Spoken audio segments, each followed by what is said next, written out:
A few years ago, I was asked to come back and speak to Baylor University, where I had gone to school. I stood before about 22 freshmen and I said, I came here to get a Christian education. But what I got was I got a girl pregnant. And I paid for her to have an abortion. I shared with them that I hadn't really thought about what I was doing, but once I had done it, I knew exactly what I had done. And the guilt and the shame and the remorse was so devastating to me that I had about 80 ulcers just eating at me. In fact, one physician said if something didn't happen or if I didn't have surgery or something, that I could die. Nothing but the physiological effects of the guilt and the shame of not just killing a baby, but killing my baby. When I returned home, I received a phone call from someone that I hadn't spoken to in about 18 years. It was the young girl I'd been involved with. She said, I heard you told our story at Baylor Chapel. I said, yes, I didn't tell them your name. There's no way that they would know. She says, oh, I know. That's not a problem.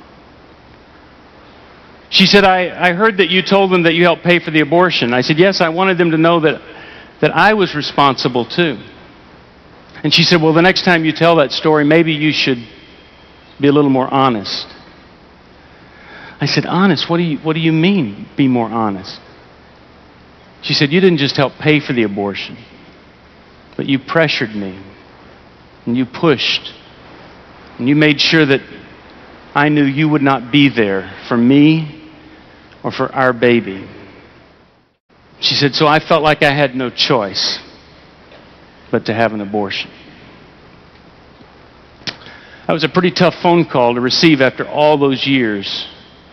To come face to face with just what a coward I had been when this wonderful young woman and my baby had needed me to be a man. But I was anything but a man. I've since come to learn that the number one reason that a woman will have an abortion is that there is some man like me, maybe a boyfriend, a husband, a father, a physician, sometimes a pastor, who is pressuring and pushing and giving her the feeling that there is no other choice. It was very hard to overcome those feelings. I don't know if you've ever felt like you've gone too far, done too much, that God can never, ever give you another chance, and that's how I felt. But God did have a second chance for me. But there were many days it didn't feel like it. Shortly after Sandy and I got married, we discovered that we were an infertile couple. I had been able to create a life and destroyed it, and now we would never be able to have children. We struggled for 7 years with the infertility rites of the medical profession, every month more frustrating and more depressing than the month before. And our hopes would rise, and only to be dashed every month as we discovered once again we were not going to have a baby. God was working with somebody else, but not with us. And we were just about out of faith.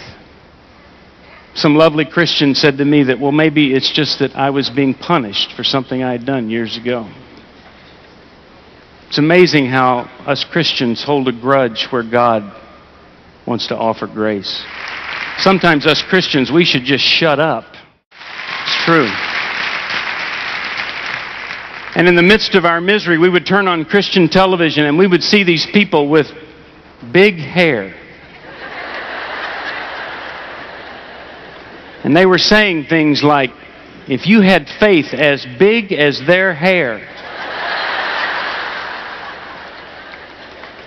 then God would move in your life. Well, we did not have faith as big as their hair. In fact, our faith was just about the size of a mustard seed. That's all we had left. But to God, that is all it takes for Him to work in your life. And God had a plan. And He unfolded that plan in the summer of 1990. I was asked to go to Atlanta, Georgia, and speak to 3,000 charismatic African American Christians. Now, this was an amazing experience because when you speak to 3,000 charismatic African American Christians, it is a dialogue back and forth the whole time you're up there. It was amazing. After it was over, one of these wonderful women came up to me and said, "While you were speaking, God told me to give you a message." Well, I had just bought a new car and paid way too much, and I knew he was going to tell me to sell that car and tithe that money. But that isn't what she said. She said, "God told me to tell you that you are going to have a baby." I said, "Well, you know, my wife and I are an infertile couple. We've tried for 7 years." She said, "I don't care if you're an infertile couple. God told me to tell you you're going to have a baby." This was on July the 3rd, and that very day after I spoke, I went to lunch with my publisher, Victor Oliver, there in Atlanta, Georgia. And over lunch, Victor asked me what Sandy and I were going to do about children. And I told him about what we'd been through, told him that maybe we were ready for adoption, but we had heard of the difficulty and the pain of that process. And he had a big grin on his face, and he looked at me and he said, "Steve, my best friend's daughter is 16 and she's pregnant. Her boyfriend is 16, and they have decided not to have an abortion, but to find a couple to raise their child." We decided that we wanted to meet this couple, and so on July the 4th, we met this amazing couple who had the courage that I did not have when I was in their same situation. And they decided that we would be the parents of their baby. On Christmas Eve, we went to sleep, but we didn't sleep long because we got a phone call in the middle of the night that our daughter had been born on Christmas Eve. And so on Christmas Day, we boarded a plane and flew from California to Atlanta to meet our daughter, Madeline Victoria. And there in a room, they brought this gorgeous little baby wrapped in this beautiful pink blanket and put her in our arms. Not just a baby, but God giving back to me the very thing I had destroyed years ago. That is the kind of God of grace and of second chances that we have.